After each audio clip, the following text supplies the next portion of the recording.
Mayong hapon, Mindanao. Ako si Sara Hilomen Velasco. Naaresto sa otoridad ang usa ka lalaki human nga naaktuhang nagsindi og pabuto sa Davao City. Sumala sa dinakpan, naibog ra daw siya sa silingan nga matud pa niya nagpabuto sab. Ani ang report ni John D. Esteban.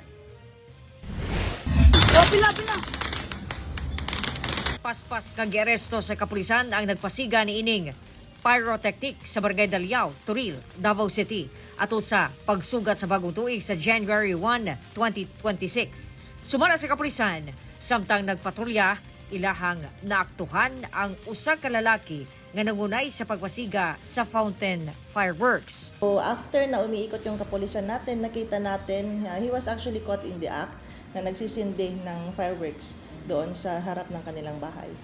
Dinhina sa prisuhan, nag-New Year ang naaresto nga si alias Ramon, 50 anyos. Nakuha gikan kaniya ang usa ka kwitis ug tulo ka baby rocket.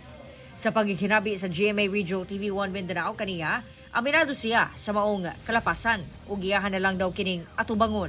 Ako'y nagsindi atong fountain. Pero ganun misuway ka bisan po tayo. Ala kay naibog man ko ta sa mga silingan po. Nga ang silingan po napot. Ako rin na timingan. Sukad pa ni atong 2002 gipatuman na sa Davao City ang firecracker ban o ang City Ordinance 060-02. Yung ating city ordinance, meron siyang kaukulang imprisonment and penalty and fine. Meron siyang kaukulang penalty and fine. So, ipa-file natin yung kaso pag mag-resume na yung ating prosecutor's office by Saturday. Sa nasangpit nga ordinansa, 1,000 pesos ang fine alang sa unang offense. Mapriso pa gyud sulod sa 20 ngadto sa 30 ka adlaw.